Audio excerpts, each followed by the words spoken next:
passer à notre question-réponse. Que Dieu vous bénisse, vous qui êtes en ligne. Voilà, je suis votre bien-aimé, le frère Boïka. C'est la première fois que vous me voyez dans les questions-réponses.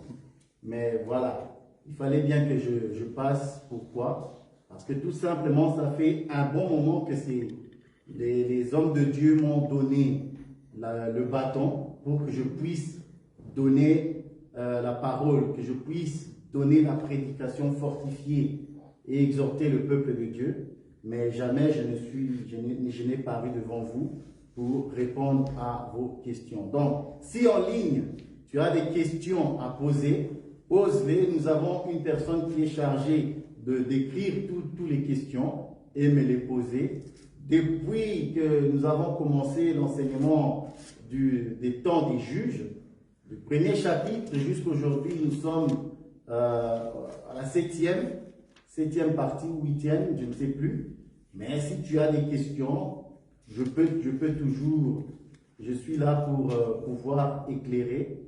Et si je ne peux pas, si je ne peux pas répondre directement, le ministre de Dieu est toujours là pour soutenir, bien sûr, le frère que je suis en cas de problème. Ça va? Amen. Donc, soyez indulgents envers moi. Amen. Voilà. Et y a-t-il des questions directement sur ce qui a été dit dimanche ou dimanche d'avant ou dimanche, voilà. S'il y a des questions, je suis là. Il y a une question. Oui, il y a une question. Par rapport au temps de juge. Au temps des juges. Vous avez parlé de deux peuples, c'est-à-dire deux générations. Deux générations. Voilà, deux générations. Et qu'il y a une génération qui est pervers et l'autre génération était le choix de Dieu. Ils veulent savoir sur l'enseignement de la prédestination. Est-ce que la prédestination est un enseignement biblique, oui ou non? C'est-à-dire quoi? La prédestination veut dire Dieu a déjà un peuple qu'il a choisi d'avance et que c'est cette génération-là qui va au fait voir Dieu. L'autre génération, c'est aussi le choix de Dieu, au fait de ne pas, selon la personne, de ne pas, au fait, trouver la voie du salut. Donc, il y a deux générations. Il y a une génération que Dieu a choisie, que Dieu a élue, et l'autre génération, ils ne vont pas trouver la lumière. Est-ce que l'enseignement de la prédestination est biblique? Amen. L'enseignement de la prédestination. Alors, nous répondons toujours par les Écritures. Amen. Lorsque nous parlons de prédestination, on va prendre le livre de 1 Pierre, où il dit clairement que Jésus, il a été l'agneau qui a été prédestiné. Ou bien, mieux encore, Éphésiens. Mieux encore, c'est Éphésiens. Vous savez, il y en a plusieurs. Donc, on va aller chez Éphésiens. C'est plus clair que ça. Là, je ne sais. Voilà. On va commencer à partir du verset 3. Je vais lire. Béni soit Dieu, le Père de notre Seigneur Jésus-Christ, qui nous a bénis de toutes sortes de bénédictions spirituelles dans les lieux célestes en Christ. En lui, Dieu nous a élus avant la fondation du monde. Vous voyez ça? Donc, il y a déjà une élection ici qui est avant la fondation du monde. Amen. Donc, avant que Dieu dise que la lumière soit, avant toutes ces choses, l'apôtre nous dit, en lui, Dieu nous a élus. Donc, on parle bien de l'élection. Avant la fondation du monde, pour que nous soyons saints et irrépréhensibles devant lui. Amen. C'est la Bible qui parle, la Bible répond d'elle-même. Et ensuite, il dit, nous ayons prédestinés dans son amour à être ses enfants d'adoption par Jésus-Christ, selon le bon plaisir de sa volonté. Amen. Alors oui, l'enseignement de la prédestination est biblique. Tout simplement ici, il y a plusieurs On va lire encore 1 Pierre. On va aller chez 1 Pierre. Je crois que c'est le... Voilà. 1 Pierre. Prédestiné. Voilà. 1 Pierre à partir du verset 19. 1 Pierre 1, le verset 19.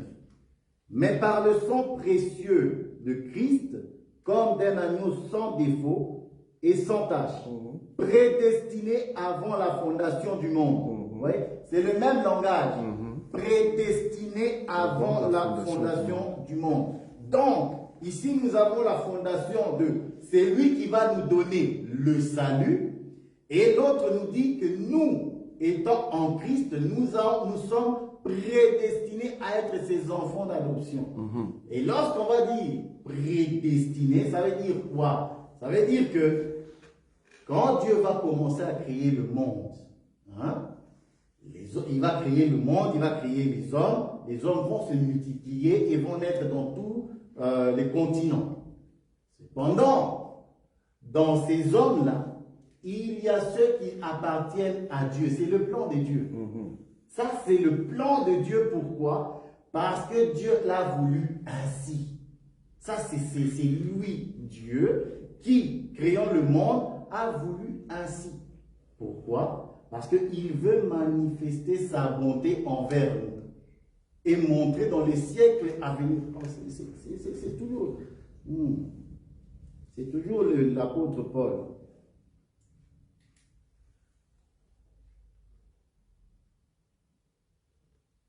Bon, je vais lire le chapitre 3. Voilà. Le chapitre 3, à partir du verset 10. Afin que les dominations et les autorités dans les lieux célestes connaissent aujourd'hui par l'Église la sagesse infiniment variée de Dieu. Selon les desseins éternels. C'est un dessein éternel, c'est un plan établi depuis l'éternité. Voyez? Qu'il a mis en exécution par Jésus-Christ, notre Seigneur. C'est ça? Vous le voyez? C'est Éphésiens? Éphésiens 3. Ok. À partir du verset 10. Pourquoi? Dieu a son plan, il a son dessein qu'il veut mettre en place pour montrer son amour à ceux qu'il a choisis depuis avant la fondation du monde. Et dans ce plan-là, il y a dans ce plan ceux qui vont naître en Afrique, en Amérique, en Océanie et partout ailleurs. Dieu sait comment il va rassembler ses enfants. Dieu sait comment il va les éclairer. Et quiconque est de l'éternité entendra le son de la trompette, donc la prédication. Et lorsqu'il entendra la prédication, il saura directement, parce qu'il a en lui la sémence de Dieu. Parce que la Bible va nous dire, Dieu a mis en l'homme la pensée de l'éternité. Amen. Ça, c'est c'est le sage, Salomon qui nous dit ça. Il a mis en l'homme la pensée de l'éternité. Il y a de ceux qui ont la pensée de l'éternité et ils vont entendre le son et ils vont reconnaître la voix de leur maître.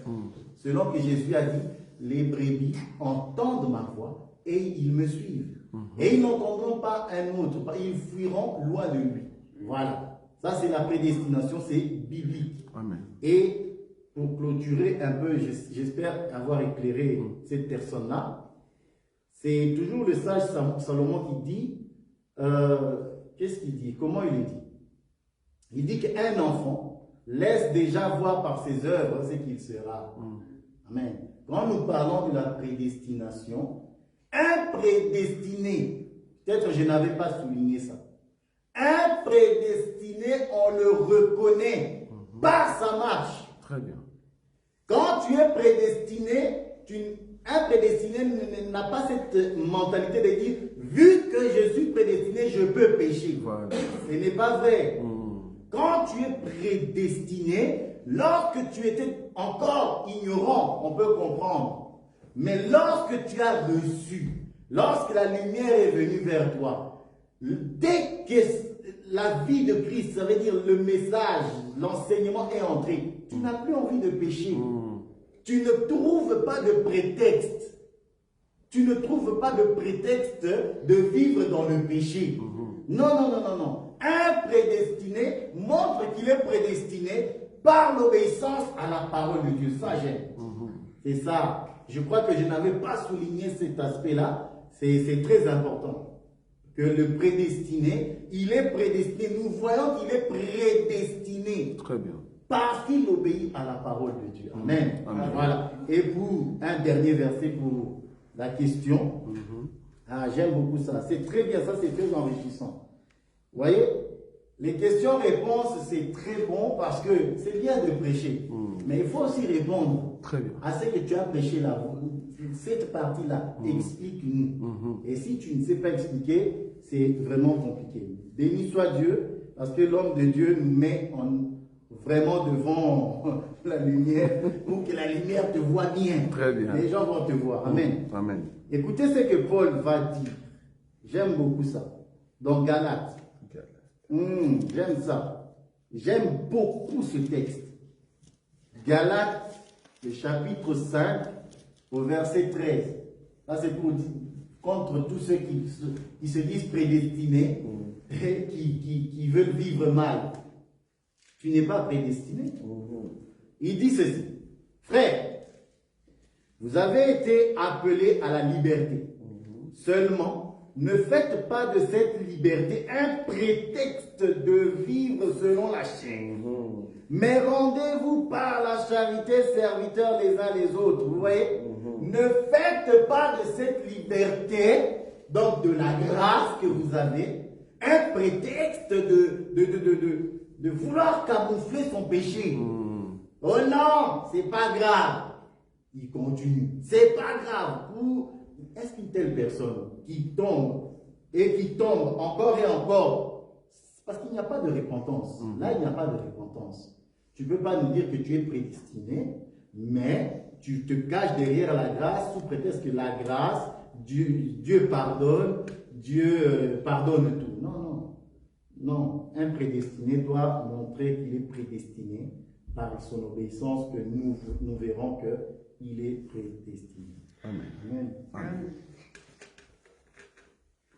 S'il y a encore des questions, on est là. On a parlé des deux générations, on a parlé de Judas, on a parlé de beaucoup de choses. Donc on est toujours là pour répondre. Oui, la sœur. Ma question concerne Josué.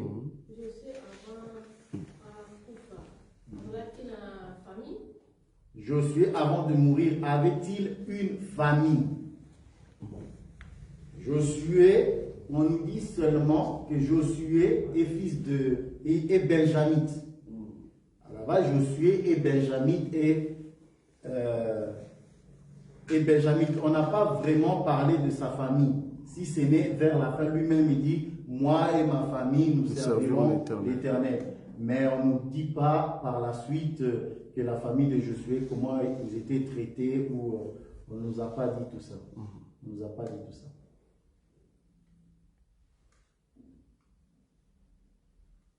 Souvenez-vous que j'ai dit que la génération de Josué, avec les anciens, c'était la génération où lorsqu'ils étaient encore là, le peuple craignait l'Éternel.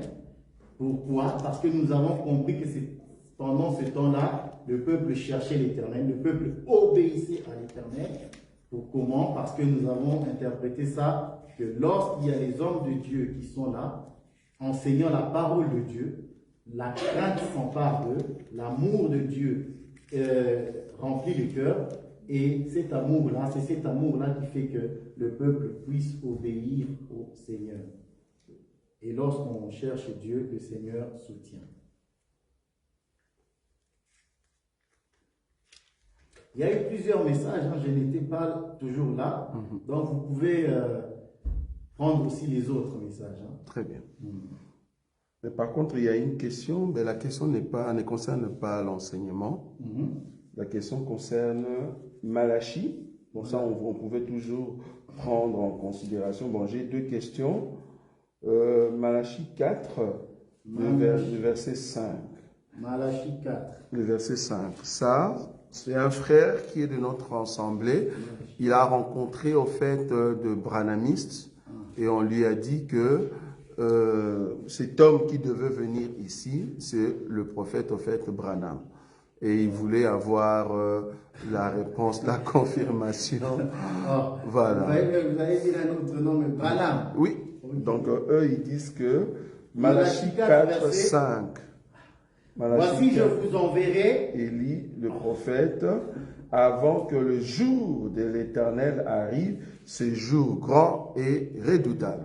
Et ils disent que ce jour-là, au fait, c'est Branham qui devait venir avant le jour en question, et il dit c'est l'enlèvement. Voilà. Ok. Donc, est-ce qu'on peut aider ce frère-là à répondre? Bien sûr, on peut aider ce frère.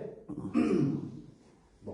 On va lire d'abord le Malachie 4, 5.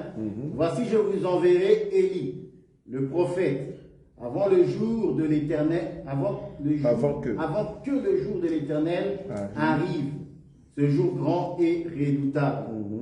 Alors, à cette question, je crois que le Seigneur Jésus-Christ lui-même avait déjà répondu.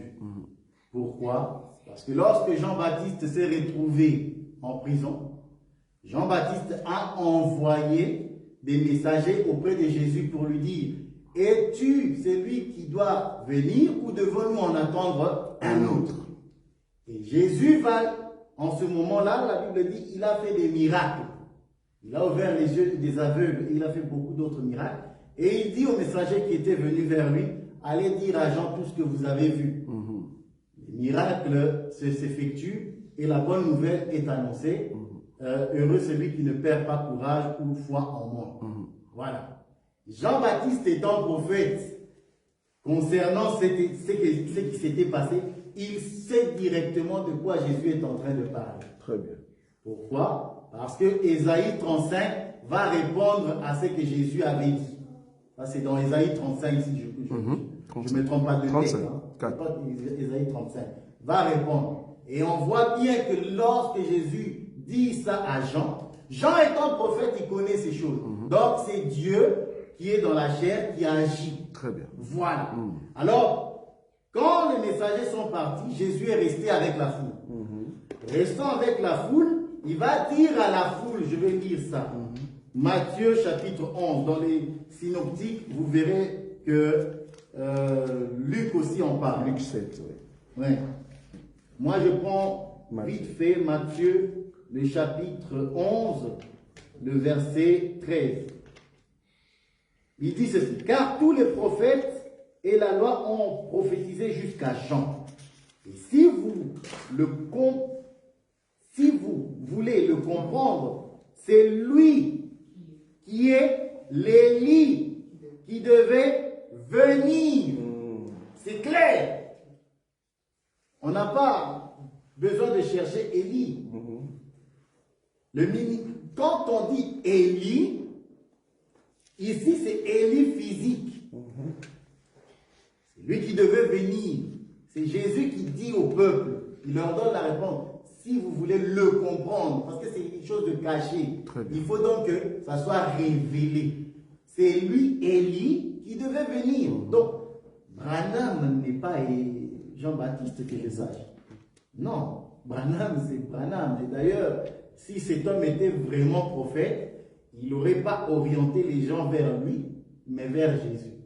Parce que Jean-Baptiste, de son vivant, a orienté les gens vers Jésus. Très bien. Donc, non, pour répondre à la question, je crois que les synoptiques, tu peux toujours comparer dans les synoptiques pour voir comment c'est clair. Et là, j'ai donné Matthieu, mais tu peux toujours voir ça dans les autres livres de l'Évangile. Très bien. Donc, pour surenchérir, ce que l'homme de Dieu veut de dire, donc dans Malachie, par exemple, le verset 6, dans le chapitre 4, le verset 6, parce qu'eux, ils touchent aussi ces versets-là, il ramènera le cœur de père à leurs enfants et le cœur des enfants à leur père. de peur que je ne vienne frapper le pays de l'interdit. Donc on voit, il y a deux rôles de Élie. Premier rôle, il doit ramener le cœur de père à leurs enfants. C'est ce que Jean-Baptiste a fait. Jésus-Christ l'a même dit. C'est-à-dire, le peuple qui était au temps de Jésus, c'était des enfants. Il fallait qu'ils acceptent la foi de leur père. C'est-à-dire Abraham, Isaac et Jacob. Alors, Élie devait ouvrir cette porte par Jésus pour que le peuple du temps de Jésus, qui sont considérés comme les enfants, ils doivent accepter la foi de leur père. Okay. Maintenant, la deuxième partie, parce qu'eux aussi, ils sont d'accord que la première partie, c'est Jean-Baptiste. Là où eux, ils ne voient pas, c'est la deuxième partie. La deuxième partie, il est dit, et le cœur des enfants à leur père. Là-bas, ils ne voient pas. Vous voyez? Eux, ils disent, c'est Branham. Or, c'est faux. Parce que Branham n'a pas ramené Israël, le cœur des enfants, à leur père. Maintenant, pour lier cette pensée ici, il faut prendre la pensée du verset 5, là où on dit, avant que le jour de l'Éternel arrive, ce jour grand et redoutable. Donc, avant le jour de l'Éternel, il y a les deux mouvements d'Élie qui doivent d'abord se réaliser. Le premier mouvement, il doit ramener le cœur de père aux enfants et le cœur des enfants au père. Donc, la première dimension a été déjà réalisée par Jean-Baptiste, c'est-à-dire lui qui est l'Élie qui devait venir. Mais la deuxième dimension, c'est lui qui doit ramener maintenant le cœur des enfants, ceux qui ont cru à l'enseignement de Jésus, au Père, c'est-à-dire l'enseignement à ceux qui doivent connaître Jésus en Israël, pas dans les nations. Ça, c'est Apocalypse. Voilà. Voilà les deux soins. Voilà, donc ça c'est Apocalypse 11. C'est cet Élie-là que la Bible mentionne, que eux ils ne voyaient pas. Ça va? Donc, Apocalypse 11, le verset 3. Je donnerai à mes deux témoins le pouvoir de prophétiser revêtus de sacs pendant 1260 jours. Ce sont les deux oliviers et les deux chandeliers qui se tiennent devant le Seigneur de la terre. Si quelqu'un veut leur faire du mal, du feu sort de leur bouche et dévore leurs ennemis. Et si quelqu'un veut leur faire du mal, il faut qu'il soit tué de cette manière. Or, c'est lui à qui il faisait sortir du feu de sa bouche pour consumer les ennemis, c'est Élie. Maintenant, ici, nous voyons encore un autre Élie avant que le jour de l'Éternel arrive. Pas le jour du Seigneur. Alors que Branham est déjà mort, l'enlèvement n'a pas encore eu lieu. Or, l'enlèvement, c'est le jour du Seigneur. Ce n'est pas le jour de l'Éternel. Or, le jour de l'Éternel, c'est quand? C'est quand il y aura des coupes. Quand Dieu va se mettre en colère après la grande tribulation. Avant la grande tribulation, il faut que Élie vienne, c'est-à-dire l'un de deux jours. Pour que les 144 000 acceptent à l'enseignement des enfants, c'est-à-dire de Pierre et de Paul. Ils remettent cela maintenant en Israël. Voilà. C'est là-bas que Israël reçoit l'enseignement. Donc voilà, vous avez tout la panoplie. Très bien. Donc vous pouvez toujours voir cela par les deux joints. Pourquoi? Parce que Élie, c'est lui le prophète de feu. C'est lui que lorsque les soldats sont venus vers lui, et il a dit ici, je suis l'homme de Dieu, que le feu descende et vous consume. Très bien. Voilà. Il y a une question derrière. Non, je voulais enchérir. Approche. Voilà. Il y a le frère Toto qui va encore surenchérir la pensée. Alors on écoute. Je bénis la pensée de Dieu et ce que le docteur aussi a parlé. Si le branhamiste considère frère Branham comme si c'était le troisième prophète du temps. Or, dans la Bible, nous savons qu'il y a seulement deux grands prophètes. Il y a Moïse et il y a Jésus-Christ. Or, les temps que nous vivons, c'est les temps de la grâce. Il n'y a que le Saint-Esprit qui nous prépare à la rencontre du Maître, à la rencontre de l'épouse. Si Branham joue le rôle du Saint-Esprit, donc il est le Saint-Esprit, nous disons c'est faux. Donc nous disons encore que Branham, si on le considère comme prophète de Éphésiens 4:11, c'est possible. Il reste comme parfait, comme apôtre, comme pasteur, il peut être le prophète des temps de la fin. Donc c'est seulement, comme le docteur a dit, c'est Jean-Baptiste. Il a joué le prophète qui verra le jour de l'éternel. C'est ça les besoins qui vont ramener Israël, les 144 000, à l'enseignement de Christ. Amen. Et c'est ça qu'il faut dire. Merci. Amen. Donc voilà, Branham ne peut pas être le prophète qui a été annoncé ici. Dans la pensée de mon frère Toto, c'est le Saint-Esprit. Parce qu'en réalité, c'est le Saint-Esprit qui fait ce travail. Aujourd'hui. De toucher les cœurs des enfants et de les ramener vers le Père. Très bien. Ça, c'est pour l'instant, c'est l'Église. Très bien. Mais lorsque l'Église partira, la grâce va retourner en Israël. Très bien. Par les deux joints, le Saint-Esprit va opérer par eux. Très bien. Et le Saint-Esprit va toucher Israël, comme Dr Roger l'a dit, et Israël recevra le message, et bien sûr, comme vous le savez, ils seront tués. Et c'est là maintenant qu'il n'y aura plus, parce qu'ils ont accepté. Très bien. Voilà. Donc ça, c'est la partie où le Saint-Esprit a fait tout le travail. Amen. Donc voilà. Donc, je dirais que les branhamistes plutôt, ils pensent légitimer le ministère de Branham, vu que c'est mis en comment dirais-je, c'est mis en doute, quoi. Il y a des doutes, parce que tant de choses que Branham avait prononcées, qui n'a pas vu l'accomplissement.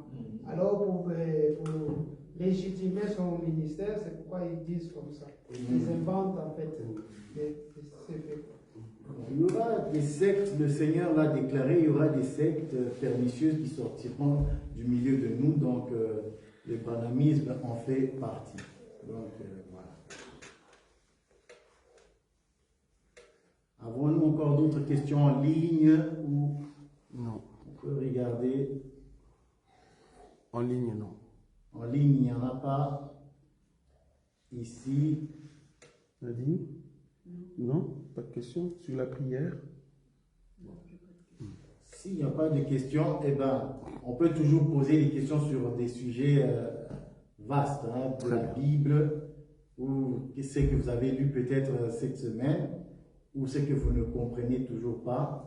On peut toujours essayer de répondre. Là, je suis avec le docteur Roger qui est toujours là au cas où. Donc voilà. Il y a une question, comme on est dans le divers, la question c'est de savoir, quand la Bible dit Dieu ne regarde que le cœur, enfin il regarde le cœur, il ne regarde pas les dehors, ça va? Mais non, si quelqu'un a des tatous, si c'est une femme qui s'est rasée complètement le cheveu, mais qui chante et que sa chanson cartonne dans le milieu chrétien, même des pasteurs soutiennent cette chanson-là. Qu'est-ce qu'on peut dire pour le peuple des dieux qui pense que la personne était dans le monde et la personne est revenue, mais étant modèle, la personne reste encore avec des piercings, avec des tatous, cheveux rasés, et sa chanson cartonne dans le milieu chrétien et tout le monde loue cet acte-là pour dire que Dieu ne regarde pas les dehors, Dieu regarde l'intérieur. Bon, ça c'est des slogans. Hein. Ça c'est des slogans qui sont vraiment anti-bibliques. Pourquoi c'est des slogans qui sont anti-bibliques? Tout simplement, Jésus a parlé aux sacrificateurs, aux pharisiens. Il dit, vous lavez bien l'extérieur, mais l'intérieur est pourri. Lavez d'abord l'intérieur. Vous voyez? Parce que l'intérieur, c'est le cœur. Et nous, quand on dit le cœur, ne croyez pas, ce n'est pas cet organe. Nous parlons de l'âme. Or, l'âme ne peut être lavée que par la parole. Amen. Amen. Parce que dans l'âme, il faut renouveler l'intelligence. Il faut que Dieu vraiment opère, fasse asseoir son message pour qu'on puisse voir la transformation. Et Jésus va dire que si l'intérieur est propre, l'extérieur sera propre. Très bien. Donc, si quelqu'un dit que Dieu regarde le cœur, ne regarde pas l'extérieur, mais nous disons que c'est faux. Parce que si ton intérieur est propre, ton extérieur aussi sera propre. Amen. Amen. Parce que c'est le Seigneur qui dit, vous regardez à l'apparence, moi je regarde le cœur. Mais le Seigneur sait que le cœur, quand on dit cœur, c'est un cœur qui a été transformé. un cœur qui a été transformé. Or, la Bible dit, soyez transformés dans le renouvellement de l'intelligence. Amen. Et lorsque quelqu'un est transformé, on le voit. Et tu le veux ou pas, nous ne sommes pas contre ceux qui étaient dans le monde, qui ont fait des tatouages et qui sont venus dans le monde. Mais qui sont venus en Christ. Si tu es venu en Christ, nous n'avons pas besoin de voir ces choses. Donc, c'est une erreur. C'est des erreurs que tu as fait dans l'adolescence. Cependant, quand tu viens en Christ, cache-les. Nous n'avons pas besoin de voir ça. Hein? Et en ce qui concerne cette personne qui chante soi-disant pour Dieu. Or, lorsqu'on est chante, ça veut dire qu'on se fait ambassadeur. Pourquoi? Parce que oui, la chanson fait partie aussi des accompagnements de l'édification. Donc, puisque c'est une œuvre qui annonce le Seigneur, la personne qui fait ça doit être propre. Or, pour être propre, il faut être propre à l'enseignement, parce que tu enseignes, tu parles d'une certaine manière, tu édifies le peuple, parce que le peuple est édifié. Or, si toi, tu es nouveau converti, parce que Paul dit, il ne faut pas laisser que les nouveaux convertis passent devant, leur donner des charges. Or, cette personne-là, si elle est convertie, elle est nouvelle convertie. Donc, elle ne peut déjà pas œuvrer. Déjà ça, elle ne peut pas œuvrer. Parce que lorsque tu t'es repenti, il faut prendre le temps pour que le message soit gravé. Amen. Donc, ce n'est pas possible d'être nouveau converti. Du jour au lendemain, tu commences à œuvrer. Non, non, non. Ce n'est pas comme ça que ça se passe. Parce que il y a encore trop de séquelles et nous le verrons. Maintenant, les pasteurs qui approuvent ces choses-là, cela démontre tout simplement leur cupidité. Pourquoi je dis leur cupidité? Ils savent que derrière cette personne-là, il y aura beaucoup d'argent qui va rentrer. Donc, par des concerts, par des apparitions à gauche, à droite, et ils vont faire payer leurs membres et ils vont partager le butin. Alors, ils soutiennent ces choses-là. Et ça, c'est vraiment malsain. Je trouve ça très malsain. Quand tu es dirigeant d'une assemblée, tu ne peux pas prendre un nouveau converti et le mettre devant le peuple. C'est très malsain. Donc voilà. Oui. Pas Toto. Je voulais rajouter Ézéchias 36, 26. Ézéchiel 36, 26. 36. Ézéchiel 36, verset 26. Que dit la Bible? 36, verset 26, je lis. Je vous donnerai un cœur nouveau, et je mettrai en vous un esprit nouveau. J'ôterai de votre corps le cœur de pierre, et je vous donnerai un cœur de chair. Je mettrai mon esprit en vous, et je ferai en sorte que vous suivez mes ordonnances, et que vous observiez et pratiquiez mes lois. Amen. Amen. Je parle dans le même contexte que vous avez dit. Si Dieu regarde le cœur, nous disons oui, amen. Dieu regarde le cœur. Quel cœur que le Seigneur regarde? Amen. Dieu regarde le cœur nouveau. Amen. Or, la Bible dit un cœur nouveau, c'est un esprit nouveau. Amen. Donc Dieu regarde le Fils qui est dans le cœur de la personne qui est là-dedans. Voilà. Donc si quelqu'un a réellement un cœur nouveau, il a le Saint-Esprit, il a l'enseignement, son extérieur va exprimer ce qu'il est. Amen. Nous disons que ces gens-là, la façon de leur habiller, ils respectent la modestie, tout ça, et ça vient aussi de l'intérieur est pour eux. S'ils avaient réellement le Fils, ils devaient écouter le Saint-Esprit en eux, qui va leur donner le principe de Dieu par rapport à la vie. Amen. C'est ça qu'il a dit. Donc, le cœur nouveau que Dieu regarde, ce n'est que l'enseignement, ce n'est que Judas, Amen. ce n'est que Christ qui est dans ta vie, que le Seigneur regarde. C'est ça que je voulais rajouter. Voilà, le cœur nouveau, vous avez le verset, et je crois que dans les jours à venir, ça fait partie aussi des versets que je vais utiliser dans la prédication. Donc voilà, ces personnes-là, comme le Dr Roger l'a dit dans sa question, ils ont des tatouages et puis la femme en question est rasée.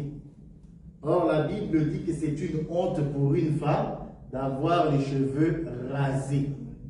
Et d'ailleurs, ces femmes qui prêchent, et ça c'est pas seulement pour elles, c'est pour toutes ces femmes qui prêchent,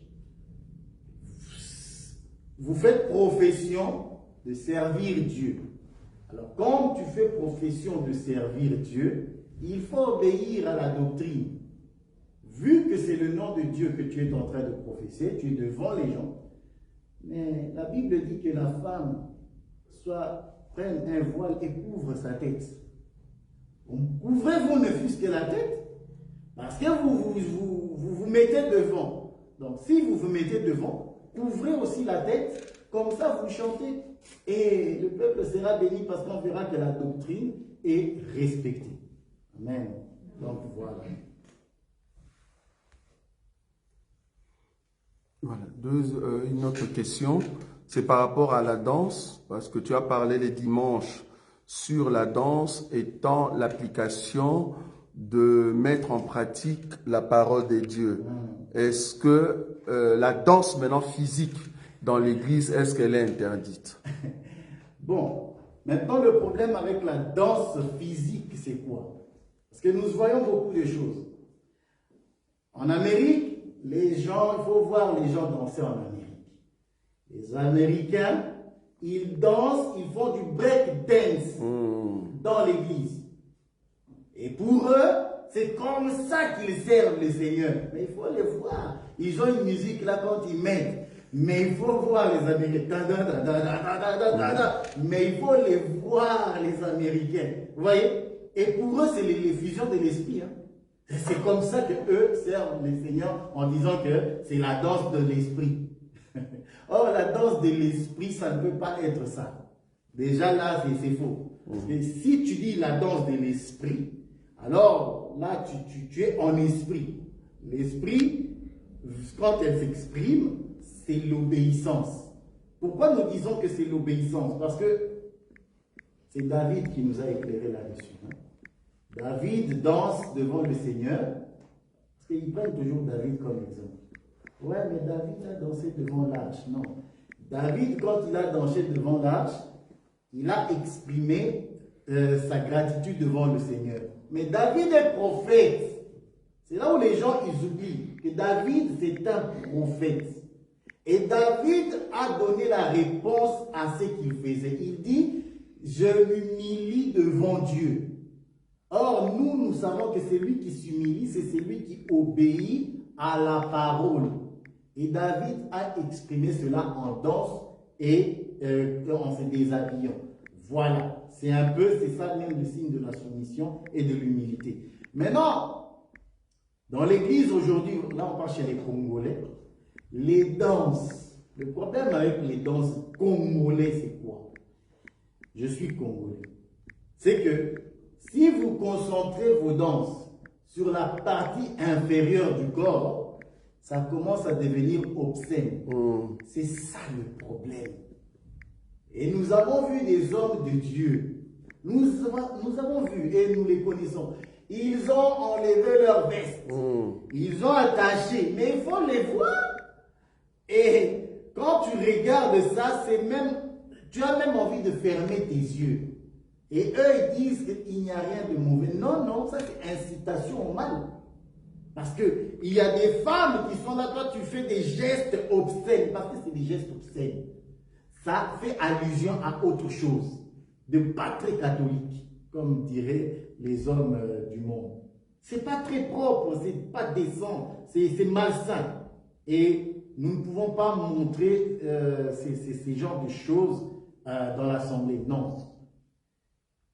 Si on veut danser, il faut avoir dans la danse certaines retenues pour ne pas être un scandale pour l'autre. Amen. Amen. Donc, si je peux dire ces petits mots, pour ceux qui aiment danser, il faut avoir la maîtrise de soi. Il faut avoir la maîtrise de soi parce que, voyez-vous, si un homme danse comme ça, maintenant on met une femme. C'est ça. Mais non, il y en a. Hein. Mais les femmes aussi.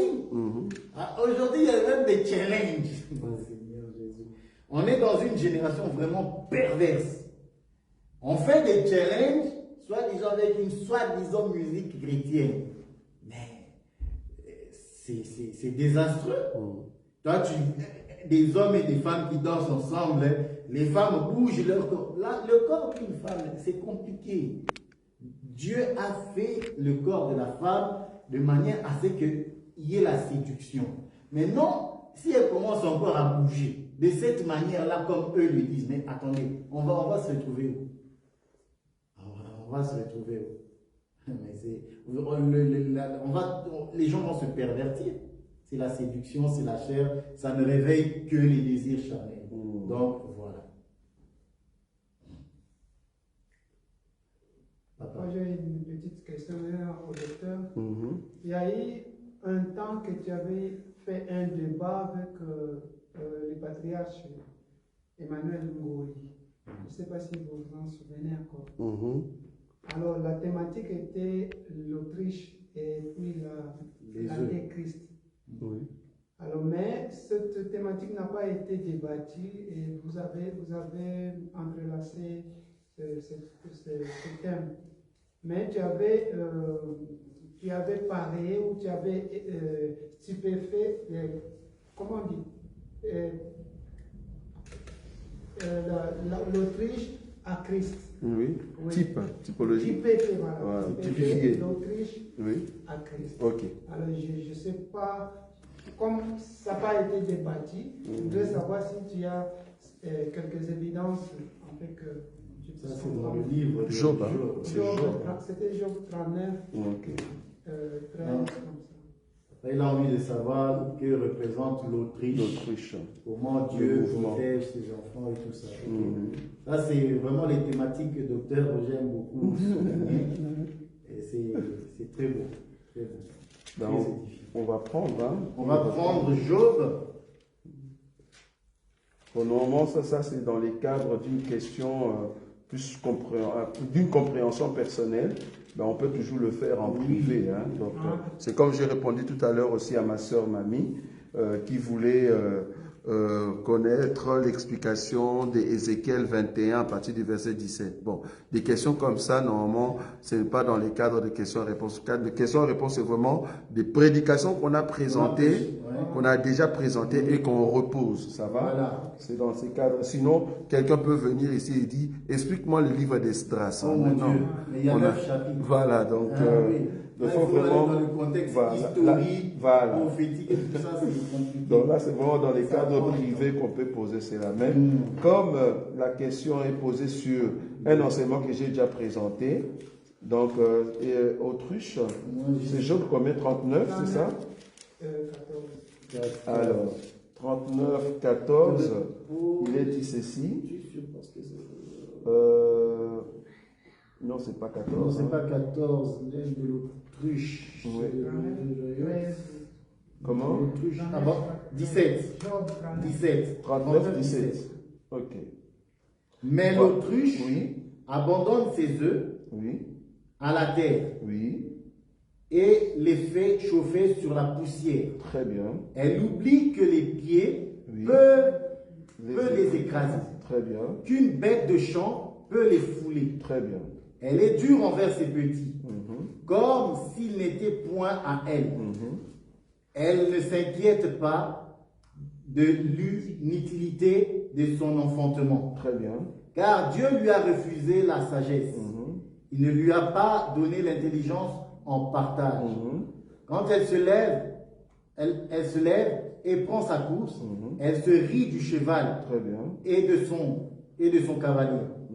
Est-ce toi qui donnes la vigueur au cheval? Bon, ça, voilà. Donc ici, si on considère cette écriture pour typifier Jésus, remarque que l'autruche a eu 2 œufs, ses enfants qui sont sortis de son ventre. Et qu'est-ce qu'il fait? Il prend ses enfants, il vient le mettre dans une terre. Là, nous voyons Dieu, au temps de la loi, qui a pris Israël et les a placés dans Canaan. Ça va? Ça, c'est Dieu. Donc, il a pris d'abord Israël, il vient le placer dans Canaan. C'est aussi Dieu qui nous a pris dans la prédestination et il nous a amenés sur terre. Vous voyez ça? Mais non, on dit, il oublie qu'il y a soit les pieds qui peuvent écraser l'œuf. Or, le seul pied qui peut écraser l'œuf, c'est l'ennemi Satan. Amen. C'est l'ennemi Satan. Donc, l'ennemi Satan est sur la terre, mais Dieu nous a envoyés là-bas. Vous voyez? C'est ça. Dieu nous a envoyés là-bas. Et puis, il y a aussi le bête sauvage. Bête sauvage, dans les Écritures, quand on parle de bêtes sauvages, ce sont des peuples, des nations qui attaquent Israël. C'est-à-dire, nous étant Église, ce sont nos ennemis dans la chair, par exemple, ou les angoisses que nous pouvons rencontrer. On dit l'autruche, en faisant cela, c'est comme s'il a manqué la sagesse. Mais en réalité, non. Il n'a pas manqué la sagesse. Donc, il nous a laissé comme ça sur terre. Celui qui l'a fait, c'est notre Seigneur Jésus. Mais remarquez, le verset 21.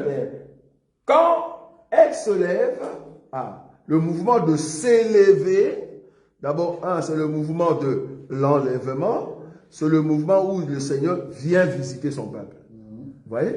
Quand il s'élève, là, ça peut être l'enlèvement ou la visitation. Maintenant, la deuxième partie, prend sa course, elle se rit du cheval et de son cavalier. Or, prendre la course ici pour se moquer du chevalier, là nous parlons d'Israël. Ça peut aussi être nous, si je le prends dans la doctrine. C'est-à-dire quand le Seigneur vient en notre secours, ben, on n'a plus peur de Satan. On n'a plus peur parce que l'homme qui est sur le cheval, c'est-à-dire le cheval et son cavalier, nous savons qu'il y a les 4 cavaliers. C'est-à-dire celui qui était sur le cheval blanc, cheval rouge, noir et puis pâle. Ça va? Ça, c'est l'ennemi. Donc, quand le Seigneur se lève dans ma vie, quand le Seigneur se lève dans ma famille, je n'ai pas peur de Satan. Il vient me secourir. Ça, c'est l'autruche. Et puis, quand il prend l'envol, là, maintenant, il emporte ses enfants et il n'a pas peur de la vitesse du cheval. Oh, le cheval, c'est le royaume que l'ennemi a utilisé, bien qu'ils viendront avec des armes, mais il n'y a aucune arme qui peut nous atteindre. C'est dans cette dimension-là qu'il faut voir la typologie de l'autruche. Ça va? Voilà. Voilà. Ça viendra aussi. Hein. Je prépare aussi. Je prépare beaucoup de messages en même temps. Ça viendra lorsque je parlerai de la zoologie de Dieu. Lorsque je parlerai que des animaux. On parlera que des animaux et on exhortera le peuple de Dieu par chaque animal dans la Bible. Et on parlera bien sûr de l'Autriche et ses œufs. Et puis, le bien-aimé a rajouté l'écriture. Dans d'autres versions, c'est le verset 13, mais dans ma version, c'est le verset 16. C'est-à-dire Job chapitre 39, le verset 13, mais dans d'autres versions, c'est le verset 16. On dit ceci, l'aile de l'Autriche, l'aile, pas le 2 ailes, l'aile de l'Autriche se déploie joyeuse. On dirait l'aile des plumages de la cigogne. Tu vas voir que le seul aile qui a été donné à Israël, d'abord c'est Moïse. Ça va? Donc c'est d'abord Moïse. Cette aile-là, c'est Moïse. Parce que normalement les 2 ailes de l'aigle ou les 2 ailes de l'autruche, vouloir ou pas, ben c'est au fait le 2 oies. Nous, au temps de la grâce et à la loi et au témoignage. Mais quand on dit l'aile se déploie, c'est-à-dire on comprend que c'est l'aile qui est fort, l'aile qui est puissant, c'est ça au fait qui se déplace. Ça c'est dans une dimension. Mais dans l'autre dimension, l'aile qui se déploie joyeusement, c'est au fait les seigneurs qui acceptent de porter quoi? La croix.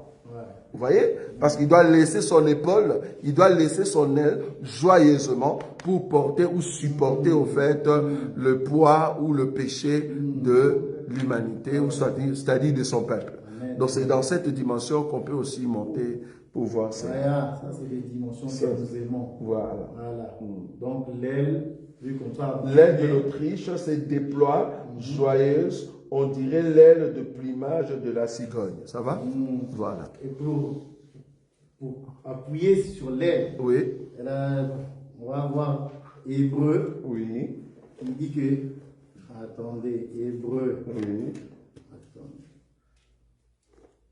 Et, ayant le regard sur Jésus, le chef et le consommateur de la foi, qui ont vu de la joie qui lui a été réservée, a souffert la croix, méprisé l'ignominie, s'est assis à la droite du trône de Dieu. Donc, il s'est ri joyeux. Donc, il s'est ri. Donc, voilà, juste pour voir cette idée avec l'aide. Avec l'aide du Seigneur. Parce qu'il voyait la rémunération. Très bien. Donc, il a accepté la souffrance. Amen. Ça, c'est Amen. magnifique. Ah, Mais bon, très bien. on va développer tout ça. Très bien. Ça, Que Dieu soit loué. c'est pour ça, ici, c'est les questions-réponses, bien aimé. Donc, voilà, tu peux le faire en ligne, mais viens aussi sur place, ça serait toujours bien parce qu'on a aussi un petit temps de la prière. Amen. Ensemble, c'est toujours bien. Donc, il nous reste 10 minutes. On va encore Communiquer. On va laisser encore une minute pour voir est-ce qu'il y a encore des questions. Oui, Paula. Concernant le mariage. Apparemment, Maman Nadine avait une question sur la prière. Voilà. C'est Paula.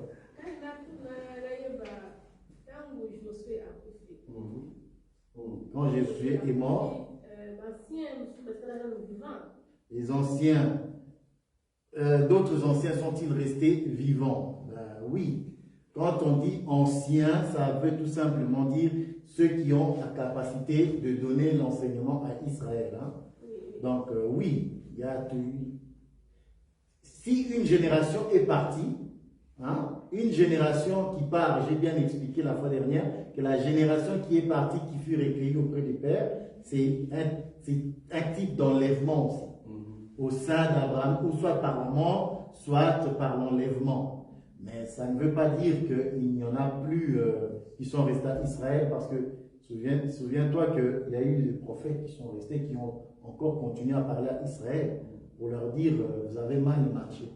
Donc vous êtes méconduits et voilà. Donc nous prenons compte dans la prédication, on ne peut pas tout prendre, on prend des séquences et on explique au peuple de Dieu. On ne va pas prendre toute l'histoire des juges, c'est 400 ans, hein, c'est beaucoup. C'est beaucoup. Juste pour préciser sa question, en fait, quand le peuple sont sortis du désert, parce qu'il y avait Josué et Caleb, qui ont eux témoigné que le fils d'Anak, tout ça, nous allons le vaincre, et Dieu s'est fâché vu que le comportement du peuple qui se voyait comme des souterrains. Est-ce qu'à part Josué et Caleb qui sont entrés dans la terre promise, est-ce qu'il y avait d'autres générations? Parce que Dieu a enlevé cette génération. Est-ce qu'il y avait d'autres générations qui étaient entrées en venant de l'Égypte jusqu'en Canaan? Ben, je dirais oui, parce que dans ces groupes-là, il n'y avait pas les Lévites. Voilà. Parce qu'il faut tenir compte que les Lévites ne sont pas mentionnés. Les Lévites sont restés avec Aaron et Moïse. Très bien. Voilà, eux ils sont restés avec Aaron et Moïse. Qui dit Aaron et Moïse? Parce qu'en ce jour-là, on voulait lapider, on voulait tuer Moïse. Hein. Parce que bon, comme je dis, on prend des séquences, mais si on doit lire tout ce qui s'est passé, Moïse, le peuple était tellement furieux que si Dieu n'était pas descendu ce jour-là, ça serait la mort de Moïse. Non, il y avait des anciens qui étaient fidèles, ceux qui sont restés avec Aaron, les Lévites en tout cas, oui, ceux-là sont aussi entrés avec Josué comme Caleb à Canaan. Très bien. Mais cela est combien de temps qu'on a fait que faut être qui est Seigneur? Quel peuple? Le peuple du désert ou le peuple du temps de Josué qui fut recueilli? 40 ans. 40 ans. 40 ans. 40 ans. Parce que le chiffre 40 va représenter le chiffre de Judas, dans le chiffre 4, et c'est le chiffre du Sauveur. Quand il y a 40, tu te dis chiffre 4, il y a un Sauveur qui va se lever pour donner à son peuple l'accès à passer de l'autre côté. Mais nous allons voir ça aussi prochainement. La loi.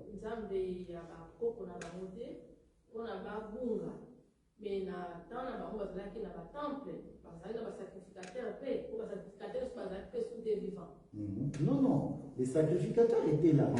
Mais quand on dit le peuple s'est perverti, il Il faut bien te rendre compte que c'est dans dans tous les niveaux. Hein. C'est dans tous les niveaux. Que ce soit au niveau des sacrifices. Ézéchiel, Dieu l'amène dans une vision pour qu'il voit ce qui se passe dans le temple. Il voit quoi? Les sacrificateurs qui font des obscénités, de la magie. De la magie. Les sacrificateurs, ils font de la magie.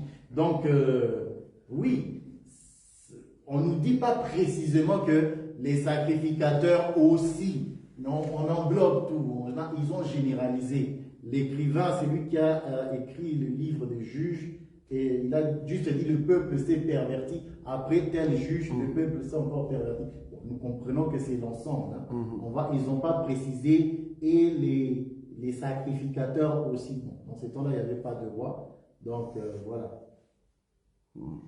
Mais quand un juge s'élevait, tu vois, donc le juge était comme un libérateur. Donc quand il y a eu le juge, ça veut dire que Dieu est au milieu de son peuple, directement aussi l'enseignement est là. Parce que tant que le juge était là, ça voudrait dire que l'enseignement était donné. Qui donnait l'enseignement? Les sacrificateurs. Les sacrificateurs. Et il y a donc quand on dit sacrificateurs, on dit les prophètes aussi. Donc, voilà. Ok. Et puis, il y a une question en ligne. Bon, c'est écrit José Miguel, alors que José Miguel est ici, donc je comprends que c'est à la maison. Comment reconnaître une vraie chanson de Dieu? Ah, bon, pour reconnaître une vraie chanson de Dieu, nous reconnaissons les vraies chansons de Dieu, premièrement, par l'enseignement qu'il y a dedans. Par l'enseignement. S'il y a un bon enseignement, alors le chant est bon. Très bien. Mais il n'y a pas que l'enseignement. Il y a aussi la personne. Parce que votre give you all, là, non. Moi, je ne regarde pas les paroles seulement. Je regarde aussi la personne qui la chante et qui l'a composée. Je suis désolé. On doit mettre en garde le peuple de Dieu. Vous savez, l'ennemi vient aussi avec la parole de Dieu. Cependant, ce sont des paroles qui ne vont pas donner vie. Or, si ces paroles-là ne donnent pas vie, ils donnent la mort. C'est clair.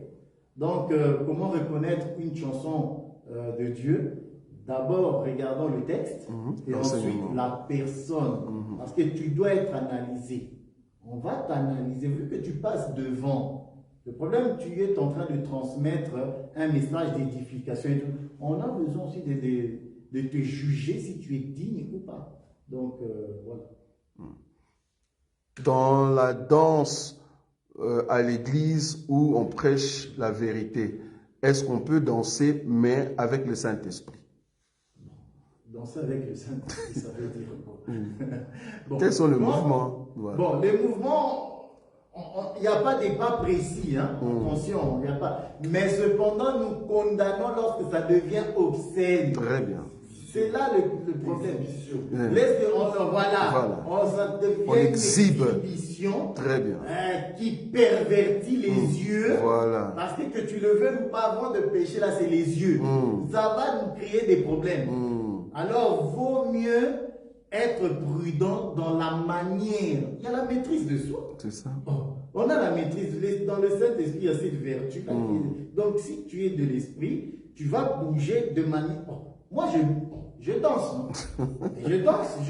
Cependant, j'essaie de ne pas choquer les gens par les danses obscènes. Je suis désolé.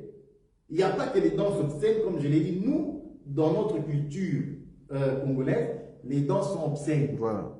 Chez les Américains, eux, ils font du breakdance. C'est païen. Les Américains sont des vrais païens. Des vrais. Quand je dis vrai, c'est parce que je regarde ce qu'ils font. Ces gens-là sont des vrais païens. Et les Congolais suivent ensuite. Donc on a les Américains, la mer des impies, la Babylone, voilà. Et on a les Congolais ensuite. Et après on a les Brésiliens. Il faut regarder ce qui se passe dans d'autres nations. Mais c'est grave. C'est très grave. Les Brésiliens. Mais non. Ces gens-là ont une culture de la perversité. Donc, vous pouvez imaginer déjà. Donc, voilà. Voilà, il est 20h. On va finir notre question-réponse par une prière. Docteur Roger va faire la prière et clôturer. Seigneur Jésus, nous te disons un grand merci. Toi qui nous as accompagnés dans cette sagesse, nous vivons encore, Seigneur, dans ce monde pollué par le péché, mais ton peuple marche avec la lumière et la réserve d'huile. Garde-nous fidèles à toi. En ces temps ici, c'est l'enseignement qui prime. Beaucoup dans ce monde, Seigneur, élèvent la voix. Beaucoup dans ce monde prient, même ceux qui sont dans les ténèbres, mais ils n'ont pas la lumière et la réserve d'huile. Mais tu nous as fait la grâce, Seigneur, d'avoir l'enseignement, car c'est la parole qui nous ramène auprès de toi. Tu nous as posé la question aux disciples de savoir, quand je rentrerai, trouverai-je la foi? Nous croyons que la foi vient de ce qu'on entend, et ce qu'on entend vient de la parole de Christ. Nous voulons que cette parole, ces enseignements restent dans nos cœurs gravés afin de garder le sceau de l'alliance. Bénis tout un chacun de nous qui était venu et ceux qui ont entendu cette parole, cette séquence de questions et réponses en ligne. Que cette parole reste dans nos cœurs. Que cette nuit soit une nuit de grâce et de paix, car la Bible dit « Je me couche et je m'endors en paix, car l'Éternel, tu donnes la sécurité dans ma demeure. Garde-nous dans ta fidélité et nous ne manquerons pas de témoigner ta grandeur quand nous allons encore nous rencontrer ici les dimanches pour proclamer la puissance de ton nom. En ton nom, Jésus-Christ, que nous avons ainsi prié. Amen. Amen. Voilà.